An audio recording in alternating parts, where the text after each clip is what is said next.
Sup, bros? Now, obviously, we have something big to talk about in this vid, as you already saw. But before, before I discuss my thoughts on how that can work, can you please subscribe? Subscribe, cause I like the shiny thing on the button.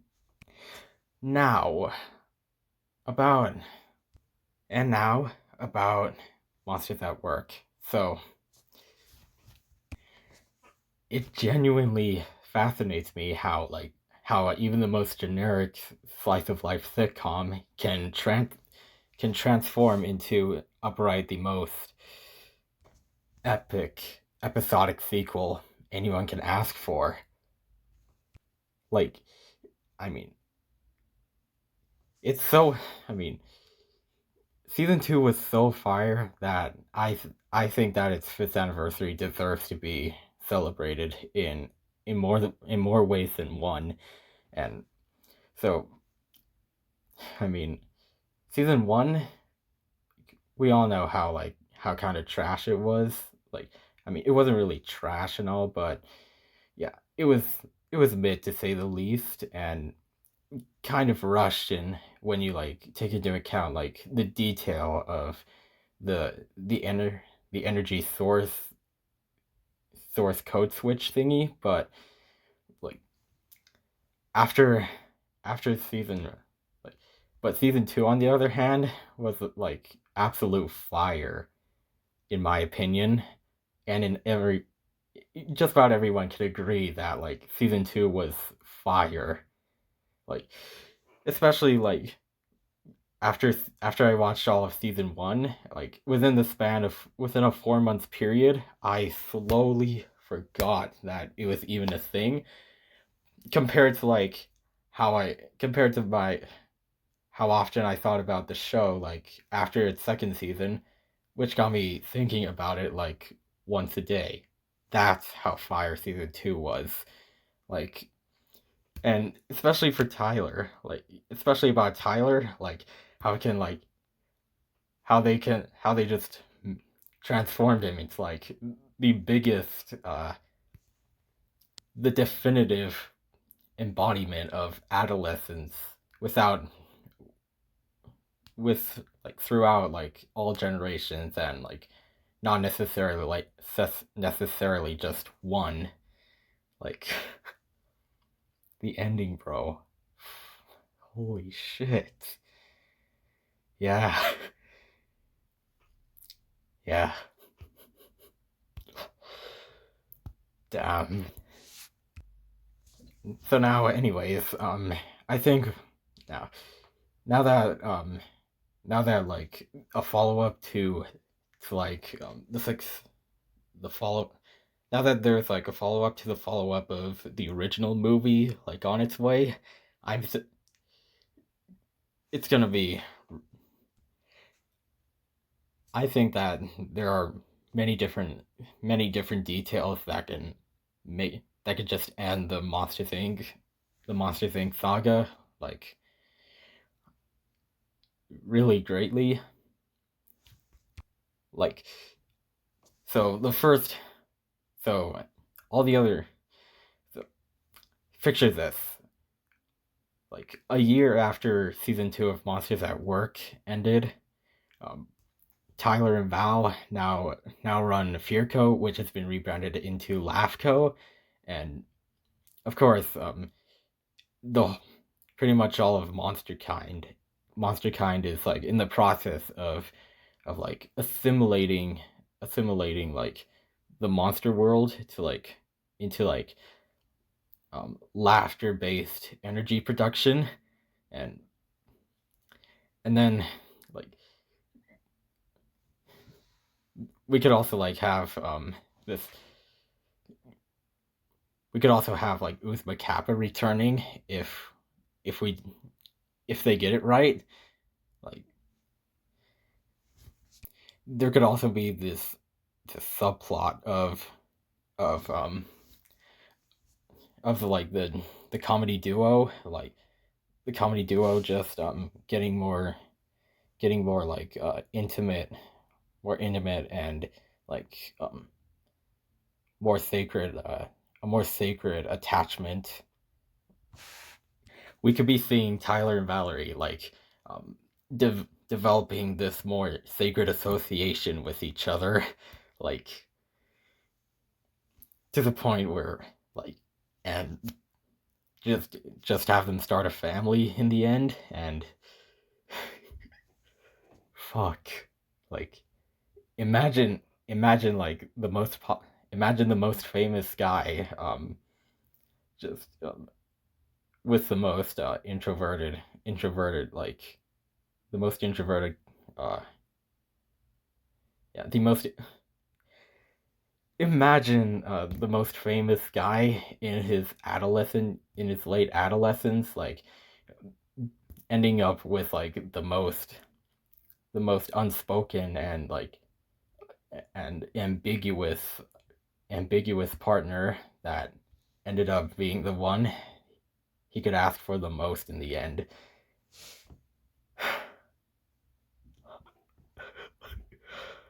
Yeah. And also elsewhere, we could also get like we could also be seeing like more we could also be like having another major plot that can work into this into Monster Inc. 3 is like the origins of like scare based energy production, and like how all these people like and how it became the norm until Boo Boo like changed like the whole system for the greater good, like and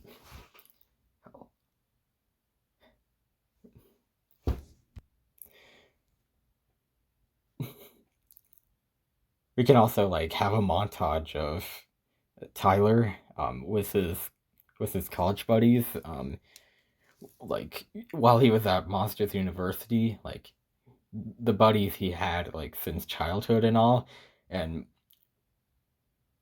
and one of the parts that and one of the parts would like have them would be like a satirization of Chicken Jockey, like with like the scare pig that Sully was trying to claim in like in the 2013 movie, like where they just bring like the scare pig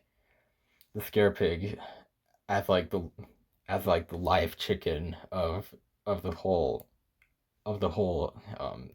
scare pig meme. I mean,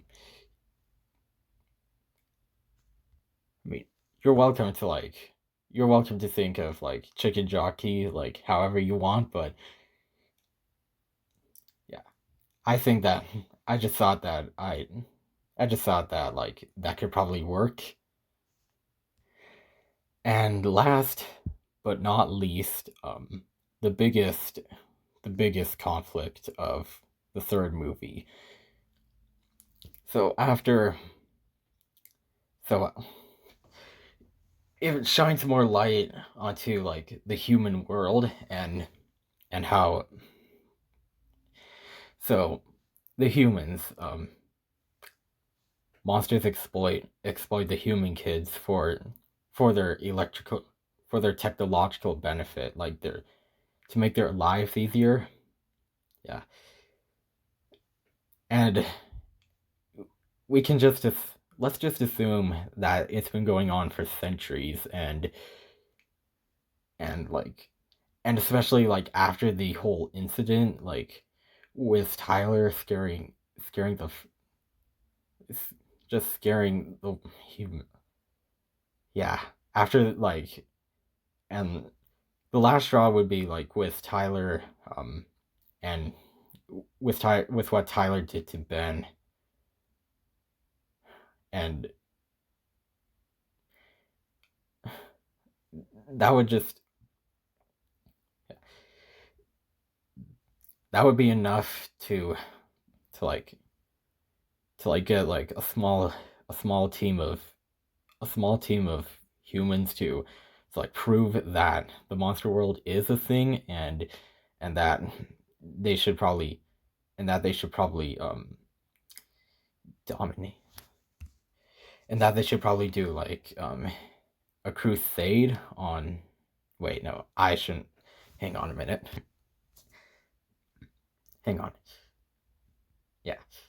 When they get enough evidence to prove the existence of the monster world, then they initiate an entire campaign to uh, to conquest the monster's land for themselves, and like do some sort of genocide on them.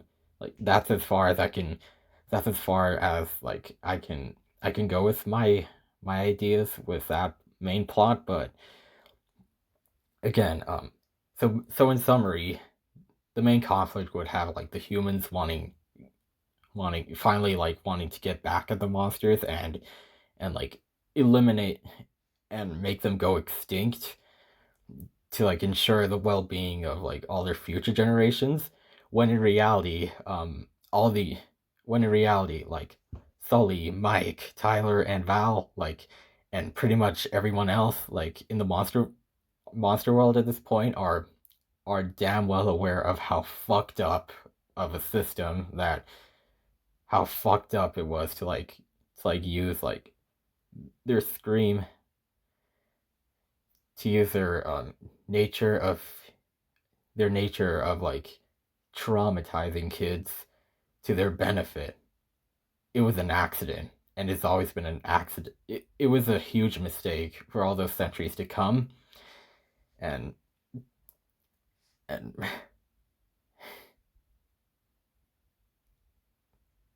imagine like I think that it would have worked better if we got to see like how Tyler felt like after that moment. He scared and traumatized Ben, and and how he how he could have like crushed every opportunity to even change the whole work culture for the better. And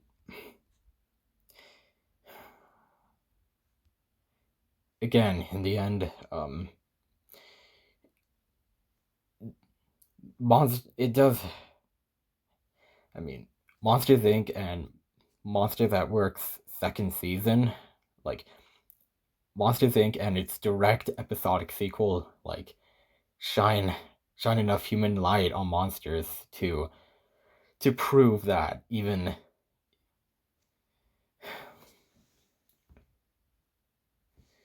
like that they can recognize the pain in a race not theirs. Like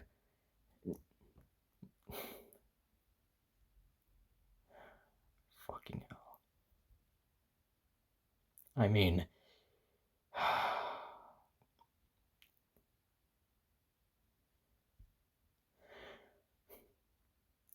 and because like they're going to go extinct, even though they've changed, and well recognize how like how fucked up the whole system was. The whole system was before Boo. I mean, it's gonna be, yeah. But again, that's just about all the best ideas I can come up with for now. But yeah, the way I see it, they're gonna make a great like sequel trilogy out of Monsters Inc. I mean, it's the second best brand behind Toy Story. That, yeah, they're gonna do good. I hope they do even better, and